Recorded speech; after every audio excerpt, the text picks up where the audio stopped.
everybody, it's Wednesday. What does that mean? It means it is time for the Witches Movie Coven. Grab your goat, grab something to drink, perhaps grab some popcorn and a nice cloak to warm up in, because we're going to talk about midnight offerings. My name is Patti Negri. I am one of your 5 fabulous hosts. You might know me from Ghost Adventures or from my podcast, The Witching Hour, or from bathroom walls across America. And Jason, who are you? I'm Jason Mankey. I've written 9 books for Llewellyn Worldwide on the subject of witchcraft, and I'm in the home of our producers, Christine and Rob, in LA, and going to see Patti shortly. It's very exciting to be here. It feels like a very special episode to me because of where I'm at, which seems very fitting for a 1982 movie, because this is a very special movie. It is a special movie. And did you bring this cold weather with you, though? What is this fog today, miss? That is not us. It's raining where we're at. And also, I live in a city called Sunnyvale. I do not live in San Francisco. Sunnyvale lives up to its name. It is very sunny there. So this is not me. I can be blamed for many things. Okay, Yeah. Heather. Hi, I am so excited because I'm hoping my Wi-Fi is going to be really good because my office is now wired to the internet. So I am now graduated into the 2000s. So this is fantastic. But other than that, I am Heather Greene. I am the author of Lights, Camera, Witchcraft, definitive guide on witches in movies, American movies and television. And I am a journalist that covers occult topics as well as an acquisitions editor at Llewellyn. So all things occult and writing, very fun. Thank you. Richard-Lael. That would be me. Hi, I'm Richard-Lael. Richard-Lael is one name, not two. If I were just Richard, I would be. I'm not going to tell you the rest of it, but you know what it is. So I am known as the gentleman psychic. I'm a psychic and a medium. I used to be a psychic and a small, but I gained a lot of weight. Thank you very much. I used to do stand-up, and then I found I make more money on my back. That's my favorite. That's my favorite. At any rate, I am here in New Orleans. You might have seen me from Ghost Adventures or from the fact that my voice is all over TikTok. That's another thing. There are fakes out there, but there's only one. The Richard-Lael. There's only one. Thank you. And last and never least, Miss Courtney. That's me. Hi, I'm Courtney Buckley. I am Ghostbait from Scared and Alone. I am Salem tour guide and witch. And something very amazing happened to me this week, guys, that I think you would all appreciate as a follow-up to the Jehovah's Witness story that I told a couple weeks ago. I found Jesus. Where was he? Believe it or not, this is probably the most shocking part of this story. He was at Richard-Lael's house, and he glows in the dark, and Richard-Lael sent him to me. And I still, Can you 2 turn years off later, your light so we can see him glow? No, because it's all the way over there, and I'm too lazy to get up. But I'm just really impressed with the speed at which Richard-Lael sent this, as the birthday present that I bought for him 2 years ago is still sitting on my dining room table. Beautiful. Someday. Well, congratulations. I think this should be a special night. I just have to tell you that I've got some ghosty stuff going on. It's fine. I was filming all day, and I was, for the first time since before the pandemic, using my gravestone Ouija board made from a real gravestone. And my award, my Parapart Award for TV Medium, flew off my table over here next to Belle, my haunted doll. I was nowhere near. My dog was nowhere near. My cat was nowhere, and broke. I reached down to pick it up and started profusely bleeding. I sliced like a slice of bologna on my thumb. So it's going to be a good night for witchcraft and witchcraft movie. Now, this movie, I watched it for the first time last night, but for any of you who have not perhaps watched it yet, Richard-Lael, do we have an unbiased opinion of or explanation of this movie? I certainly do. So it took me 5 times to try to get through this film. I'm not going to tell you anything about what I feel about it until afterwards, but it took me 5 times to sit through this film, 10, 15 minutes at a time, 5 times.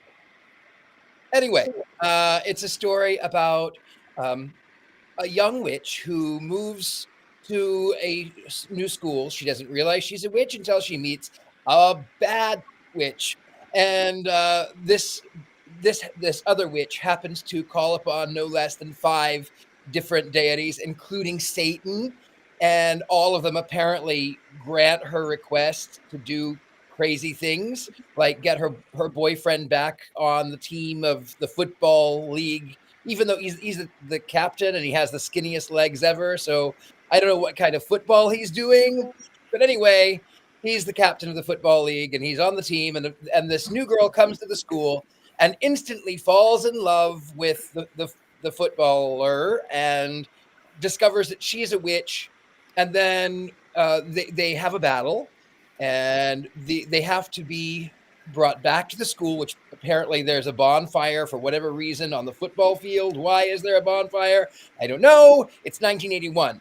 And then she has gone over and learned that she can use the powers of her mind, but she's lured there to the bonfire where she is somehow strapped to the fire, burn, witch, burn. And then her mother shows up, who was also a witch, but repressed. And then the mother somehow ends her own life by releasing the good witch from the bonfire. And yeah, that's about it. It was not Happy Days. It was, in case those of you didn't know, Marion Ross from Happy Days was in the film, and it was not Happy Days. It was not Happy Days. Thank you, Richard-Lael. We understand it completely now. Though it never seems like you watched the same movie that I watched. Oh, I watched Richard-Lael's movie. I want to say happy birthday, Calvin, in there. I thank you guys are all jumping in. Hello, everybody. We are reading it. Hi, Haley. Hi, Richard. Hi, Catherine. Hi, Wicked Conjurings. R.D. Fawcett. Sacred Love. All you guys, we are throwing these up as we can, and we are watching as we go if we don't mention it. So we love your participation. All right. Is this one that you can give us a different explanation of the film? Miss Heather, is this something that's in your beautiful book? Absolutely. You know, and what I'm going to say right now is, so everyone understands, is that when we're looking at the way witches and witchcraft has been represented across time, we're not the most, and I realized this in doing the research for my book, sometimes the most obscure movies, or not even the best movies, or not even ones that made the silver screen, are going to be the most interesting in terms of the evolution in the way witchcraft has been presented in Hollywood and by Hollywood folk. And so this one is one of those. It's not a movie that is going to win an Academy Award, although Richard-Lael may disagree with me. It's not one that even made the silver screen. It was a made-for-TV movie, which you can probably see, and that's why you can only get it on YouTube.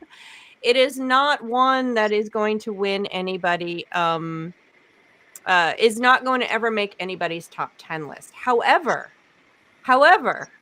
when you're looking at witchcraft movies and the way they were presented, this movie is really positioned and it has a lot of interesting things to think about.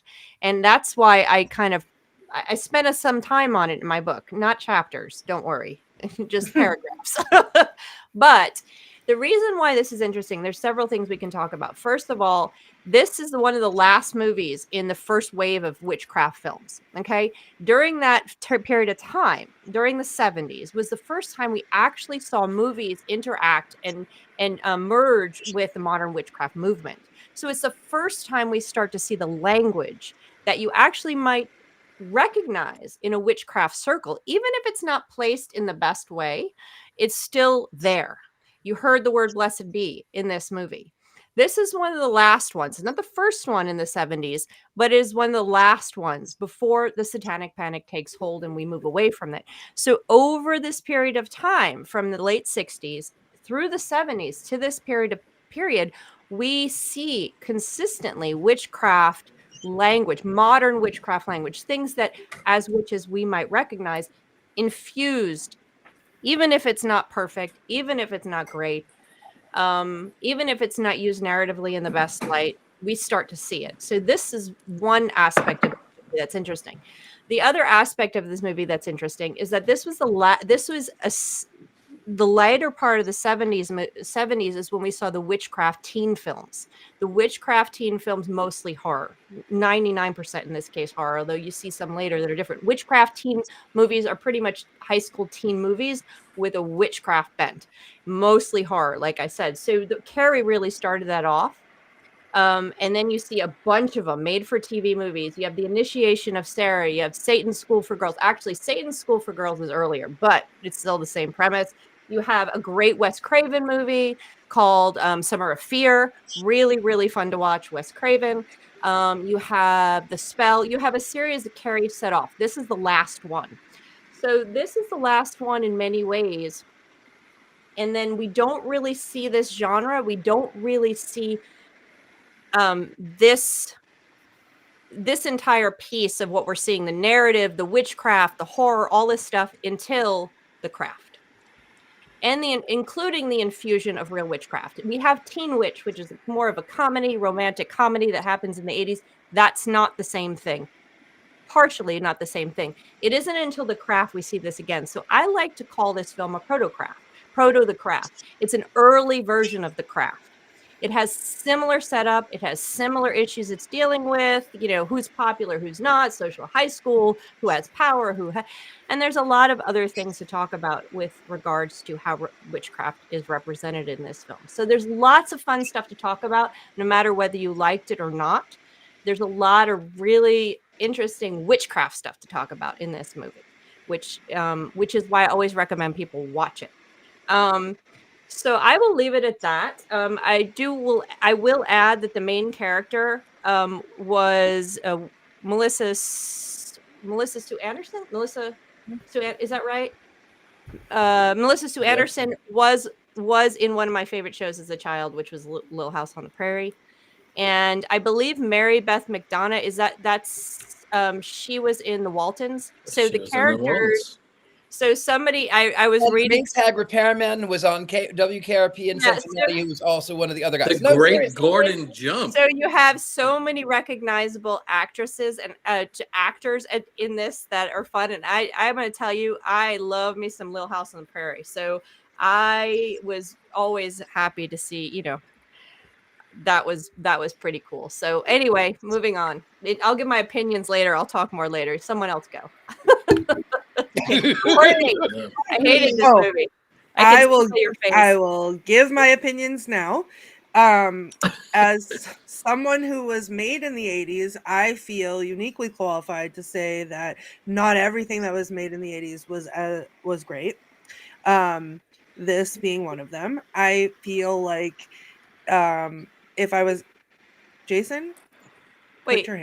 This was 1980, so we have to qualify. It's not. I was made at this point. It was 81, and I was made in 86, and that's it's all the same decade, and I'm a little ashamed that I came from the same decade as this. Anyway. That's a little harsh, Courtney. It was painful coming from the woman who loves your highness. I mean, that is a little harsh. And we discussed earlier, was it last week that you also loved it because I did some girl math and we figured that out. So anyway, fuzzy math. It's called witch math. So, anyway, it was. I don't know. I think part of it for me, I'd never seen it before, but part of it for me was watching it on YouTube. I think took away from it a little bit where I just visually found it hard to look at with my eyes. Then came the haircuts, and that was a real big problem. Again. That's 80s though. That you can't. I lived through it. By the haircuts. I didn't need to go back. Okay, I lived through it. I didn't need to go back. I did appreciate the witchcraft in it. I liked that it was heavy on the witchcraft, and I liked that a lot. However, if I was gonna spend an hour and a half of my time to watch something like that heavy on the witchcraft, I'd watch The Craft because that was way better. So I have some quotes. I don't have a lot because it was hard. Most of it was me writing down thoughts of how I was making fun of everybody. I was not nice to this movie while I was watching it. So there you have it. I watched the same movie as Richard-Lael. You know, Okay. it's So, this is not a movie I would have watched on my own. And I feel like this is the kind of movie that only Heather Greene knows about because it's a historical witchcraft movie. But it's very much a product of its time, and it reminded me of happier times in the 80s where people would take a break from whatever sitcom they were shooting or Little House on the Prairie, and they would all go in and they would make a TV movie, and you got to see some familiar faces do something that was not necessarily thought to be in their wheelhouse, and I thought they pulled it off. I don't think it's that bad, and I was It's really also not that good. I was surprised for 1981 that they're using the word athame. They do say blessed be once. They also say blessed be at one Yes. point too. And I was like, what? It's like I could tell you're doing the research, but not all the research when you say blessed be. But it's a generic movie that was shown in the middle of February on the ABC network. And in that sense, I think it was very good for what it was. And a surprisingly kind of almost accurate take on witchcraft in some regards, because they're using real witch words and they're showing spells. I mean, I was a little weirded out when it opens with our antagonist calling upon 97 different deities to And Satan. No, wait, And, yeah. but you see, the thing is that in her, if you read Mastering Witchcraft, which I'm sure you guys have, or at least part of it, and you look at, and so just to your point is that Paul Hewson was in Hollywood at this time. He was actually producing Tucker's Witch, which came out I think the next year. So his book was definitely floating around as well as gardeners, and so they were pulling from different things. But if you look, a lot of the gods, I think the deity she keeps calling, I think she's using those terms to mean Satan in all cases. That's the way I read that, except for Hecate, and the rest of them were, I think, just names for Satan. I think that's they're what she's demons. doing. I think they're mostly demons. Demons, yeah. And you warned us, so this is a little history too. Heather warned us when we go in. She goes, read Paul Hewson's Mastering Witchcraft. And Paul Hewson's Mastering Witchcraft is a really influential book in the history of the witchcraft revival.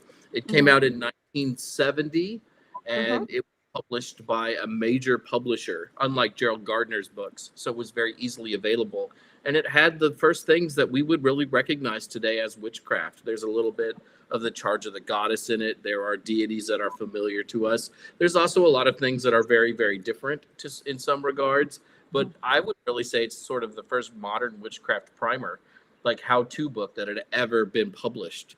And it certainly would have been very easily available in 1981. And it would make sense out of all the books at the time to pick that one up more than anyone else, because it looks like people in Hollywood probably think witchcraft looks a little threatening, a little scary, and, not Starhawk's The Spiral Dance, which is, much happier, I think, in some regards.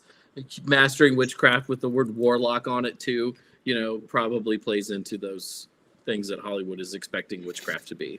And Paul Hewson worked in Hollywood. He was a screenwriter for years, and he was a consultant. And like I said, at this period of time, he was actually producing and creating Tucker's Witch, which was a short-lived TV series about a witch.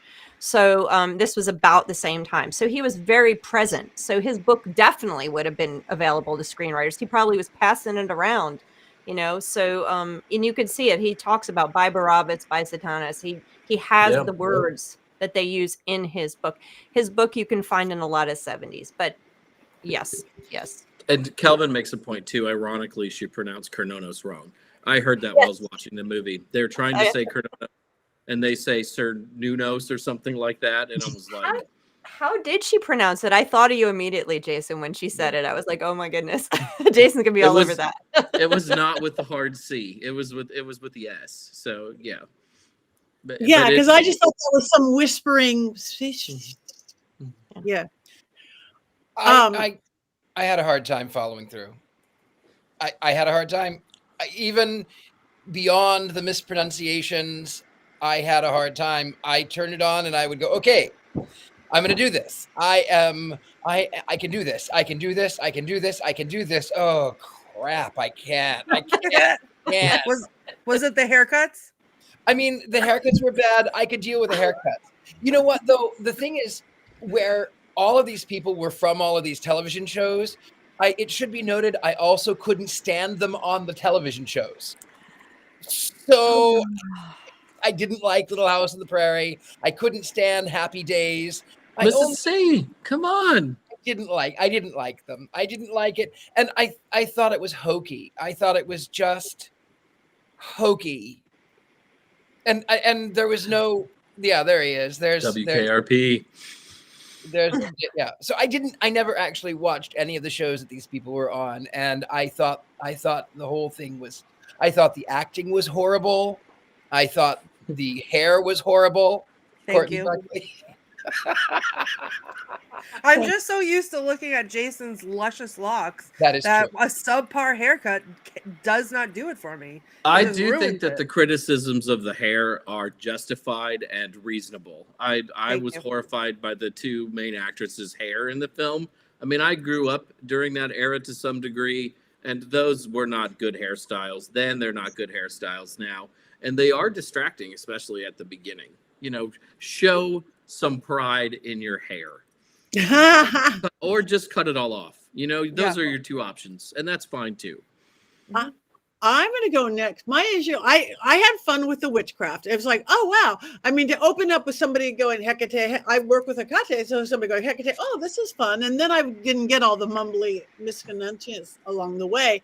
But my issue, and I had fun on the whole movie. But what my issue was how bad the acting was. I wasn't going, this is a TV movie, but and I think it goes back to the directing. If they were looking for a specific style, it didn't work. And even the music that went with it, it's like, these people must be better actors. I know they're TV actors, but actors is actors. And I didn't watch those shows either, Richard-Lael. I never liked a family drama. I grew up in the perfect family, so I never watched Little House on the Prairie, or I watched the ones that were the Broken Families or Three's Company and all that. That's the world I like. But I had so much fun with the worst acting, the readings of the lines. It was almost like the director or somebody said, read it like this and then go up and da. It was like no reality in that. And then when I couldn't get past how bad the acting and just the line recital was, I started listening to the music. I mean, I don't know who directed it. And the music is like, okay, it's horror film, big horror film. Now it's a rom-com. Now we're doing bouncy and little dink music. And I'm like, and it's not supposed to stand out like that. In a good movie, you go with it. It's not hitting you over the head with it. So I had so much fun looking at how just technically, whether that's the directing or they had a vision that I didn't pick up on, but one of the worst I've ever seen as far as the reality, like buying into it. I couldn't. Yeah, it's the TV movie aspect of it. TV movies tend to have that bad acting and disjointed segments. But yeah. So how'd you like the Church of Satan logo right at the beginning? The Baphomet logo on her wall.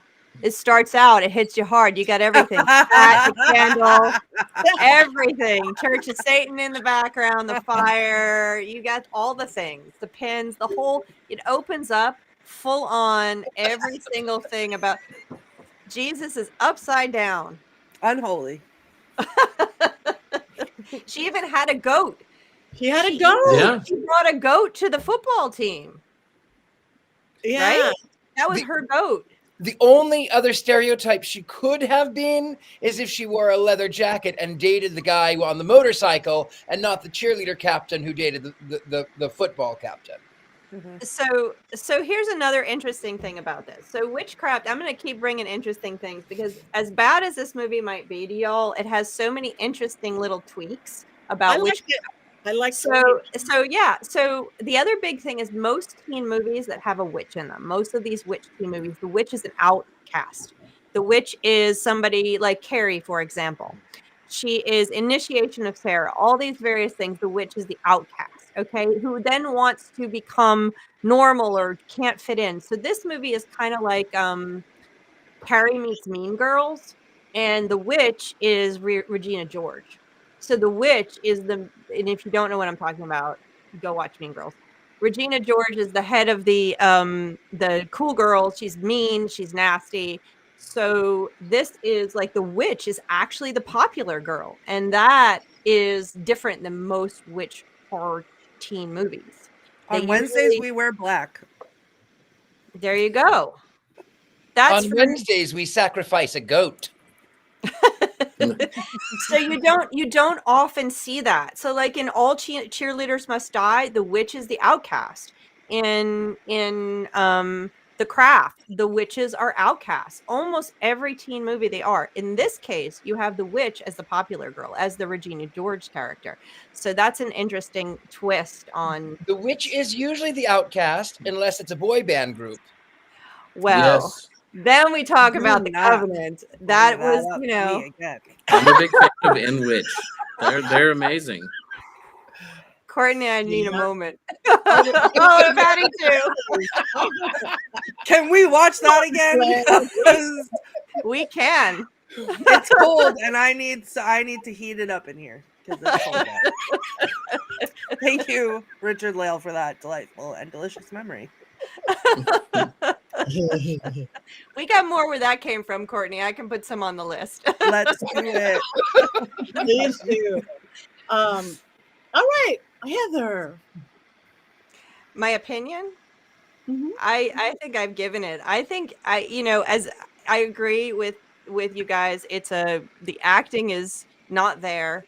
It's a made for television movie. Unfortunately, we have to watch it over YouTube, so the quality right now, and I think I may have it on VHS tape that I had to buy and watch it back when I was doing my book. It makes it even worse.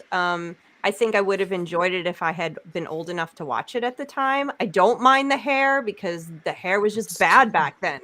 It wasn't that bad. It doesn't, but yeah, it was. It literally was. It was. Yeah, it was. That was the worst. I'm talking specifically about the guy's hair, okay? Because it was the football guy. His hair in the beginning was the most horrendous thing that I've ever seen, and I'm lucky I didn't throw up all over my desk while I was watching it because that's was a little extreme, Courtney. It's a little extreme. Yeah. This was the way the hair was. Have you watched other movies that are even good from this era, from the early 80s? We're not talking 86 because that's different. I will say 86. There is one made for TV movie from the same era that I absolutely adore. I still watch it to this day, and it's Ghost Story. 1981, I think, 81 or 82. I still watch that one. And on a side note on Ghost Story from that same 1981 or 82, I was just a wee tot in those days. I was a little one, and the thing it scared me. It really, really scared me. The hair? The Ghost Story. No, the hair in Ghost Story. The hair scared me. The hair didn't scare me, but I will say it did take place in like 1927 or something originally, and then it goes to like 1981, and then the future. So the hair wasn't too scary in that one. What scared me was that the Ghost Story where they bury people in the first story. And I was terrified. I was like 2. And my mother said, "Honey, don't worry. Why are you so scared?" And I said, "Because they buried them alive." And she said, "Don't worry, honey. If you die now, they kill you first. They'll take out all your blood." And I said, "That doesn't help." I was 2. So now I can watch Ghost Story. I could watch Ghost Story again. I can never again watch Midnight Offering. No. And I need to address Haley Castellano in the comments here, who said the hairstyle is still in existence. Hello, Justin Bieber and many other little boy actors. Here's the thing. Today, they may have the same cut, but their hair moves and is not a hair helmet that is out like this, like a little mushroom head that just sits there like a hard little helmet and doesn't move at all. It was so distracting the way that it just didn't move. So no, it's not the same. Aquanet. Sorry. They called it Aquanet. I Aquanet. used Aquanet, Patty. I know.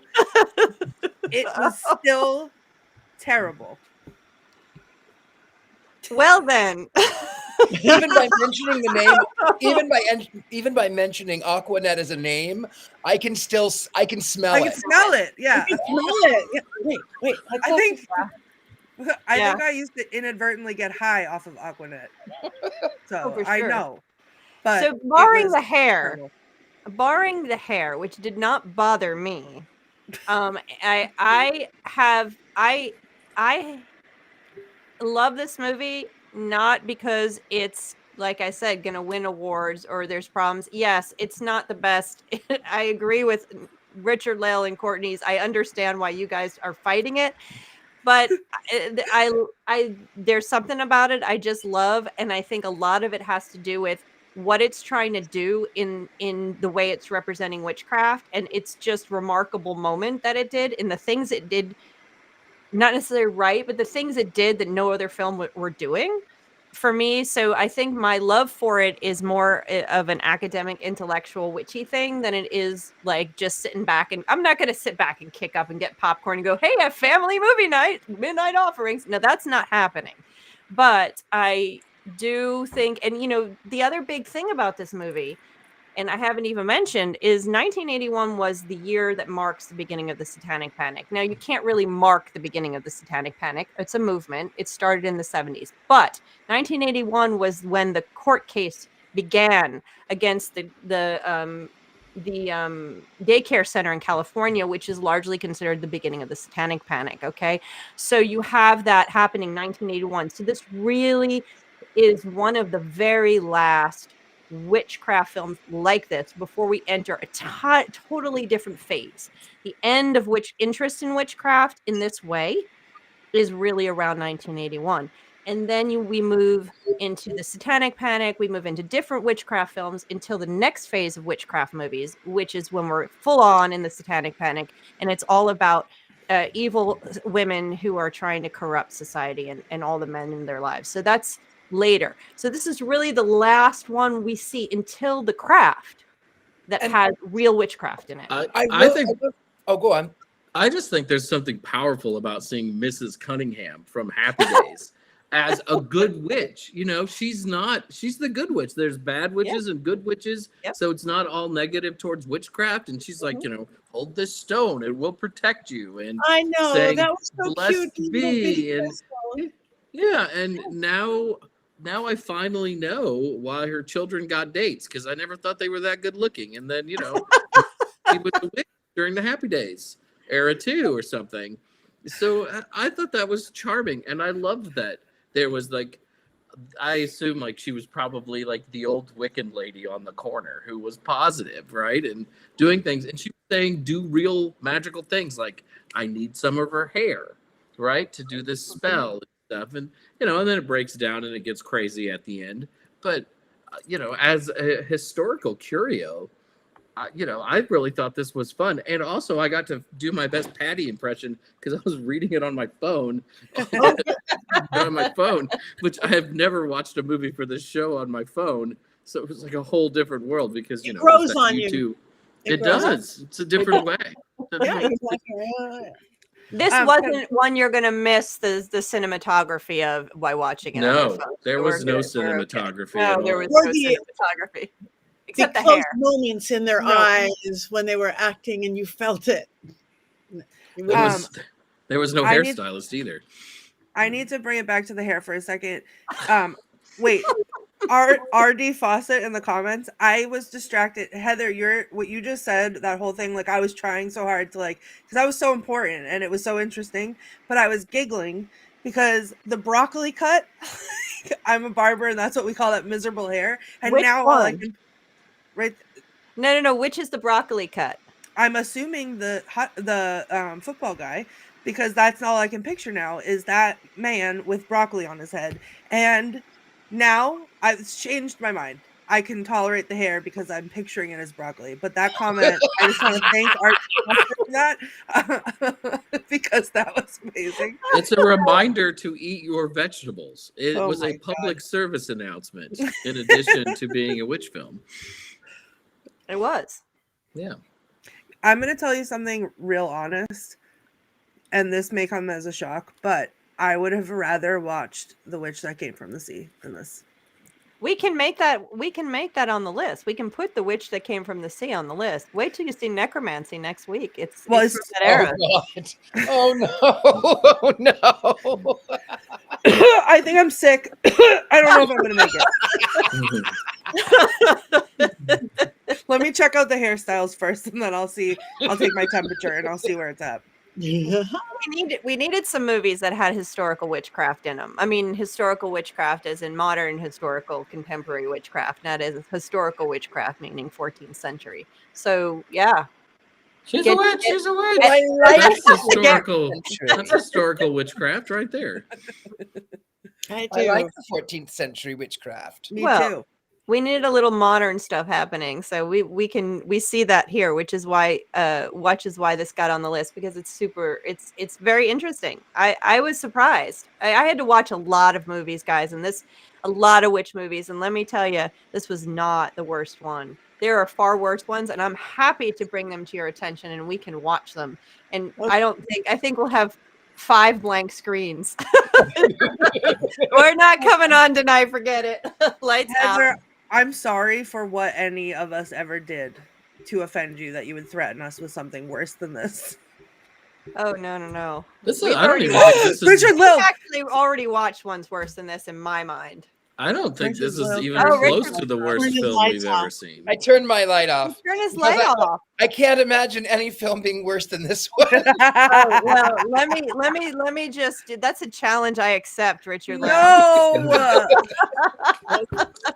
I got some from Brain Damage Films in the late '90s that we could definitely take a look at. Well, I- brain I mean, damage all we have- films, I mean, We just have to watch Your Highness again, or The Killing I would Tree, gladly watch You- Highness. Killing No, Tree. that was Killing Tree or The again. Sword and the Stone. Okay. Finally, Too much, because Jason is the one that keeps bringing up Your Highness because he loved it.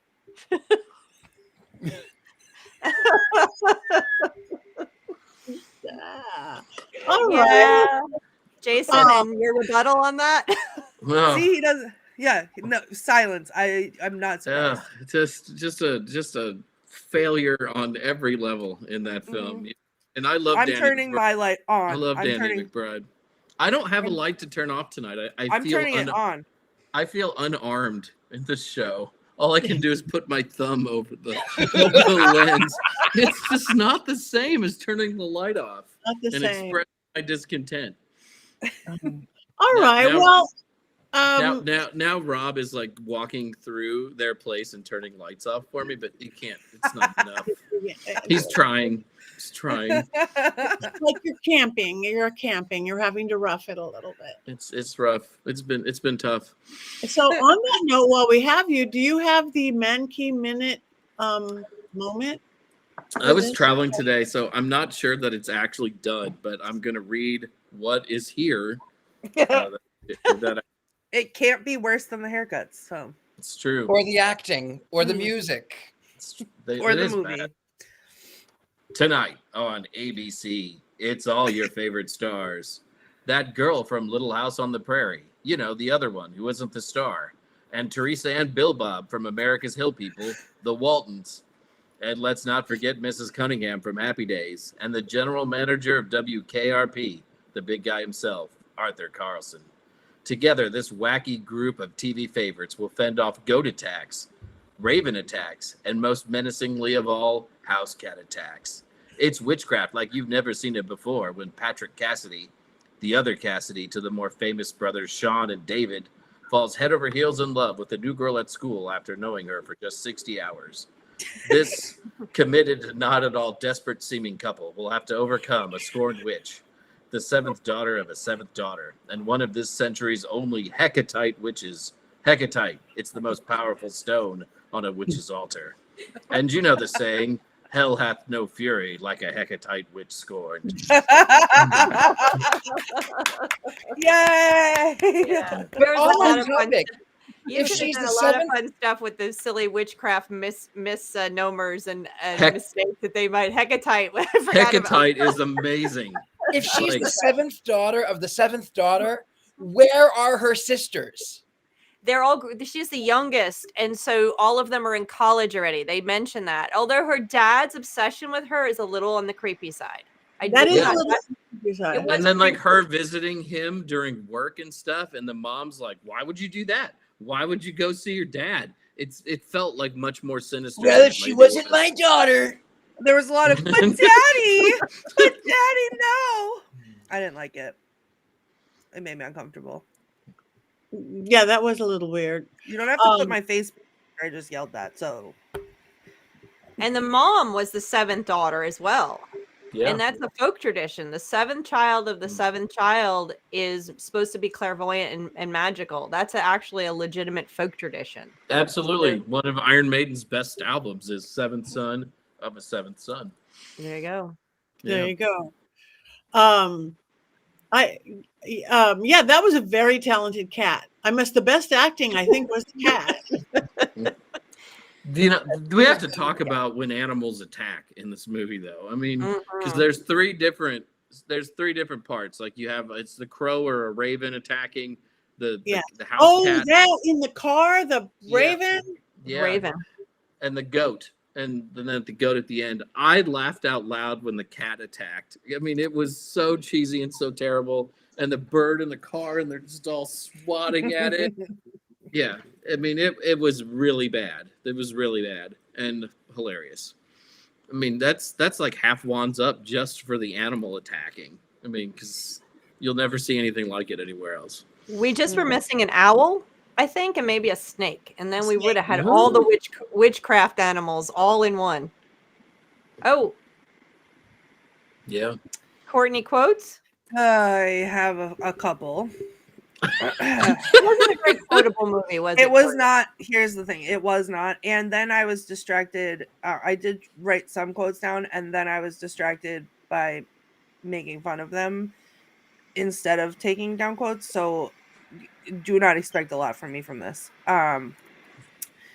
The girl with like the short hair, she was like the original girl, not the new girl. Little And- House on the Prairie. Vivian. Okay, I've never watched Little House on the Prairie, so I Oh, don't know. you're missing out. No, you're not. No, No, apparently I'm not. But every time she said anything, or anyone even remotely tried to interact with her at all, or like in her vicinity, she would roll her eyes, and which was a mood. I did appreciate that. I was trying to find something good, so she'd be like, and then, so at one point she goes, "I could do without the icy stare, David," and I was like, okay. And then at one point, I think it was the football player who said, "If you don't mind being seen with this week's #1 case of the flu," and I was like, ugh, like, please. And then, Vivian said, "I'm warning you, Robin. You have one day to leave town peacefully. If not, you can leave in a box." And I feel like I might threaten people with that at some point. And then David says, "Tell the police they'll put me in a basket weaving class for sure." And Robin says, "The police have other things to worry about than your extracurricular activities, dear." Which, basket weaving. So yeah, not a lot of good ones. But I did make a note also of the way that Little House on the Prairie slammed the baton down, because she was like really mad about something. She like picked up the baton and like held it like this, and it was like, ah! With like eye rolls. Like it was a lot. And the hair was its own character that I couldn't quote. So I was a And little why was she upset about it. attacked with a clock? That's what I want to know. Why? Of all of the things in someone's house, knives and scissors and sofas and taxidermy, a clock? I mean, That was weird. It took me by surprise. I was like, what? I guess because we didn't know of her powers yet. But I'm like, what? I guess she has I a face that stops time. I liked how everybody knew that she was evil and bad. And like the principal comes and talks to her, like, every time you're around people, they die. Can you They explain? And then she sort of turns it and like everybody knows that she's doing these things, right? And yet nobody cares enough to stop her. Not until Robin shows up. Robin connected with Robin Hood, and it's a magical name for centuries. I thought that was funny. Like Courtney's eyes rolling. I did the same thing, Courtney. The whole movie was. And All honestly, that stuff comes from Margaret Murray. I mean, that stuff is historical in books. In Hollywood cinema, Robin is not a common name for witches, and I actually have a couple paragraphs on the names they use. They tend to use Sarah. Vivian is more common, but Sarah is one of them. Hollywood likes to use the names that come out of the Salem witch trials as common names that you're going to find in the. So you think back. So Robin is not actually common for Hollywood, even if it's found historically otherwise. Hollywood didn't use Robin very, very regularly. When attacking someone with a clock, you really have to shout out time. I was thinking, what? I didn't say anything funny. What's going on? Thank you, Colin. I love being upstage. All right. On that note, I think it is time for us to vote. Oh God! Wands up, wands down. I left my wand over there, but I'm going to not vote because mine is down here anyway, so it's down here. It's down. Mine is so far down that I can't lift it. Can you not vote? Well, I mean, okay, I'll vote. I have a bottle of water. This is my vote. It's way up I'll here. I'll vote for Richard-Lael. Now it's in the floor. All right. We have angled, very much angles. What angle do you call that? 2 o'clock. 2 o'clock. Yeah. 2 o'clock, 10 o'clock. And all right, everybody out there, wands up and horns up from Kelvin. A spirit broke chair trying to fix it. Yeah, it's one of those nights. Things are breaking. Anybody else? Wands up, wands. Oh, we got a down from Haley. We got a down from Marshall. Down from Mary Jane. Up from Mrs. Cunningham from Haley. But Haley also gave the whole thing a thumbs down. Okay. Small town Joshua's got wands up. Wands for the skeleton in the classroom. Colin. Wands up for effort despite the cast losing their ability to act during the movie. I'm going to give up wands up for Colin tonight. Wands up for Colin. They really did. Wands There way was down for RD. There was a question earlier, which we kind of skipped over because we were talking. That is interesting. I think it was Robert Hicks that asked about whether all the casting and all the negative, it might have not been Robert, it might have been several, but all of the spells they were using, all of the legitimate witchcraft that was actually being somehow seeped into it, let's call it that. Did they have anybody on set? Because they could have actually cast something. They could have actually, yes, they could have. And actually, as far as during this period of time, there's very few films that record if they have anybody on set or not. And there may have been. And then I do know that there was cases where where Hollywood did consult with real witchcraft during the 70s.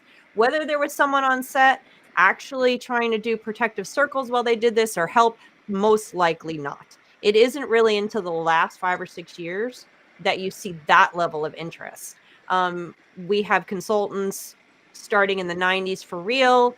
We don't see them on set actually working with magic to protect the set until the last 5 or 6 years. I mean, did you see the witchcraft books that they had though? Like the high school guys, like, I got this out from the library, and it looked like some sort of 17th century grimoire. Like that's just sitting in your high school library. Good job, dude. Yeah. And there was a couple films where you see consultants and they're usually listed as spiritual consultants and stuff, and I'm always looking for that. Sometimes they're just not recorded, and sometimes they just pick up a book, like, which is exactly, Jason, what you're talking about. They pick up a book. Maybe if Paul Houston did consult on cases, he might have gotten on the phone at points, but there was nobody actually doing protective circles around the set to make sure they actually didn't summon Barabbas, Satanas, and Hecatite. So, most likely not at this point. Our producer Rob just said they probably, if they consulted anybody, was from the Bodhi tree on Melrose, which was our one not even a cult, metaphysical, new age, occult, witchcraft. Right. I mean, that's kind of almost all we had, except for in Long Beach, we had very witchy Eye of the Cat. Yeah. But the Bodhi tree became the place to just hang. Yeah. And they were, and a lot of the pagan and witchy people were like, even the Satanists at the time coming out of the 60s were very popular in Hollywood during the 60s and 70s. So this stuff was going around, whether it was full on or not. And so there was just enough to make this movie feel a little real. Yeah. Although a little bit off at the same time. What's really mind. What's really great about this film, though, is now you can go to Mystery Control and order your own Hecatite stone. We are now your exclusive purveyors of Hecatite. Hecatite. Available nowhere else, only from us. Indeed. Your own magic, very powerful black cat. All I know is all these movies, they get the witchcraft good, they get the witchcraft bad. And I've been practicing for decades. I've never been able to like light someone's house on fire with my cat. No, really? No, I just, I mean, however, have craft. you tried with Willow, Patty? Have you tried using Willow? That might, we'll send it. She's low. She could sneak on it. Maybe that's it. Maybe that's why I like things like practical magic, and they get out there a little bit. They could fly off the roof, but it's real-ish. Yeah. Yeah. I agree wholeheartedly with that. I think that's why that one in particular touches me, like touches my heart so hard, is like that's what made me realize that I could be a witch too. Well, it wasn't, and that's a 90s one. This is the progression that we look at, and this is the progression that fascinates me, is that this is the first time in the 70s that we start to see real stuff. It's the first time. It's not right. It's not inspirational. It doesn't necessarily. Well, this one had positive witches in it, but and then the 90s we see the next progression. So. Yeah. And here's the thing. I'll give it a wands up for being important and doing its job, but a big old wands down for ripping away an hour and 33 minutes of my life. Also, Colin is at it again. I find matches and gasoline work best. See, Courtney, the joy, though, of watching these films on your phone, and I know that you often watch movies while driving, so maybe I don't have to explain. But you can do like 5 other things at the same time, which means, you're not wasting your whole 90 minutes. Like I packed. You know what, though? I was watching it on my phone, and I was trying to do other things, and I could not get over the, well, whatever, mother. Good night, mom. I couldn't get over that. I couldn't. I played video games while I was watching it, and every time she was like, "Daddy," I got like whiplash to be like, "What? Oh, what?" Yeah, she was pretty annoying. Someone needed to put her in her room and take her phone away. Yeah. But she didn't have a phone yet, right? 81, you didn't have a phone. Nope. Oh, she may have had the. They did use real phones or old-fashioned phones in that movie. They did. Yeah, they did. I mean, they had phones, but not. But she's a witch, so she could have used smoke signals. Mm-hmm. She could have. Well, she could have just sent bird messages. I mean, she could control those crows.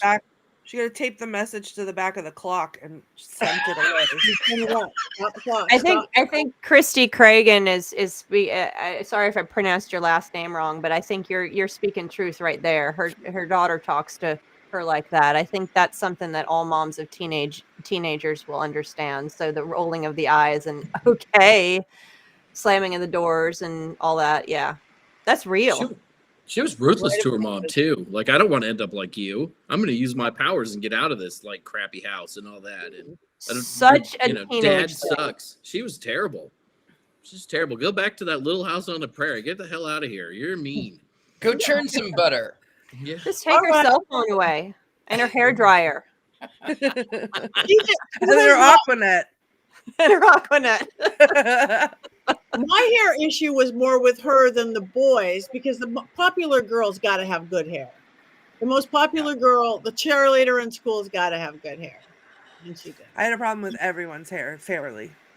Just Um, across the board. I just couldn't imagine that Vivian was like popular in school because of that hair. Like, you know, I saw her and I was like, well, she must be an outcast. And then, like, how are you dating the quarterback of the football team with that hair? That would have never happened at my school. Also, like, she doesn't look anybody in the eye ever because she's too busy, like. But all right. So, that is an 80s thing. That is such an 80s thing. Like, oh my God, like gag me with a spoon. Oh my God. We can look up our producer Rob's like yearbook photo in here. Apparently. Oh my God. Oh. See, that's the next thing. Throwback Thursdays on the Witches movie Coven. Yeah. Albums. You found gold. Wow. All right. So let's remind everybody again. What are we seeing next week? What are we seeing next week, Heather? We are seeing Necromancy. It's with Orson Welles. It's one of the early 1970s horror witch movies. Colin's on a roll. See, Colin is on a roll. What did he say? The quarterback loved her, but his guide dog was skeptical. Take a deep breath. You've lost Courtney now. She's gone for the night. The Courtney attack. All right, we have just a couple minutes left. So everybody, next week we are doing necromancy. Mm-hmm. What year is it from? Do you know? It's like 71 or 72. Orson Welles. I love that. We're doing necromancy. Come back next week and watch us raise the dead. Exactly. My bones. This is another one with tight witchcraft connection. So we'll be talking about witchcraft and contemporary witchcraft and all kinds of good stuff. So, and I might have the flu. And no. You got to watch Orson Welles play Mr. Cato as the head of a witch coven, a devil worshiping satanic witch coven. We're gonna see what the hair looks like first before I decide. This is early 70s. It's all long and straight, and I think it's a bunch of old people anyway, like elderly. I think the 70s is how I got the 70s movies was with the long straight hair is how I got confused about what movie I was watching. Yes. When I actually was accidentally watching The Witch Who Came from the Sea. And it's from that era. Great, cool. I might have the flu. Hey, Robert. All right. Who has anything coming up? I'm gonna go first because I've got to go pack. I'm going to be in Virginia tomorrow. Anybody anywhere near Hanover, Virginia? I have no idea where it is. I'm flying to Charlotte. I'm flying to Richmond. Hanover Tavern Paracon. Rob Thompson is going to be there. Thompson is going to be there. All sorts of fun people from the school. So if you're near it, come. I've got some other things because look at our producer Rob made these beautiful, beautiful signs for us. Arizona, I just confirmed that. And who else wants to show their new little sign? Go ahead. I've got something coming up in February and a very busy March. The closest one is February 22nd, Convocation in Detroit, one of the largest magical gatherings in the Midwest. So I'm very excited to be back in Michigan, where I used to live, and I cannot wait to hit that 4-degree weather. Ugh. Okay. Heather. I don't know if I'm going to have something in February or not. There's still some things in the work, but then I am going to be out of order. I will be in March. I will be at Paganicon. I will see Jason there. Looking forward to that. And then Mystic South in July. I don't have a ton of travel, but I am in Atlanta. So if you're in Atlanta, just mention, let me know, and maybe we can meet up. Beautiful. Courtney. That's me. I don't have a little sign yet because I forgot to respond to Rob with some information. But if you are in the Salem area come February, I believe it's select nights from February 2nd to the 14th. You can come check out my tour, baby, which is the Anti-Valentine's Day tour. It is stories of love gone wrong in Salem, all the ways that if you fall in love, you will get murdered. So it's on a trolley, nice and warm. You get hot chocolate and you get some laughs. And you can go to salemghosttours.com to get your tickets. They're already on sale. Also, check me out on Scared and Alone, which may or may not be coming back soon. We're working on that. So some new episodes, hopefully. And other than that, I will be watching The Covenant because it is freezing, and I want to be warm. So. Richard-Lael. Well, after watching tonight's film, the only thing that's coming up is my lunch. But, So but I teach at University of Magicus. I'm there all the time, and I'm here in New Orleans. And I'm at thegentlemanpsychic.com for all of your clairvoyant needs. And anywhere gentleman psychics are sold, that would be me. That's where I am. The gentleman. Yes. And I'm feeling very, very generous tonight. So Richard-Lael is one of our best, original, amazing teachers. I teach there. If any of you email me, I would like to give you a free class from Richard-Lael or myself or Father Sebastian. A free class to check out, universitymagicus.com or magicu.org. Email me for a free class. It's inexpensive anyway. It's great. We teach witchcraft, mediumship, psychic development, paranormal stuff. We across the board, lots of teachers of lots of slightly different paths along the way. So just email me at pattinegri.com and say you want a free class. And it could be Richard-Lael's class, my class, or Father Sebastian's class. Wow. Yeah. That is very generous. That is generous. Because I'm leaving for weather in Virginia. It's supposed to be between 8 and 20 degrees. I'm wearing a cloak because it's under 60 here right now. I can't handle it. But first, the Patty Jason meetup in just a few minutes. I know, just a few minutes. Coming to my Hollywood Hills home. And February also, anybody come to LA. It's Endless Night Vampire Ball. It's also kind of an anti-Valentine's, non-Valentine's, all Valentine's Day, but it is the 18th. It's amazing. We have a new location at the Mayan. So go to LA, go to New Orleans, go to everywhere. That's it. Go to Salem. Oh, wait. Oh, we're late. Oh, my God. We went late. I guess we cackle or we do Hecate, or Kate. Hecate. Hecate. I can't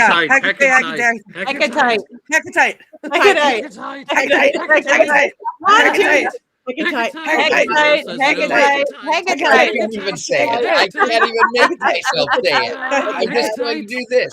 Hecate, which is all. I think cackling.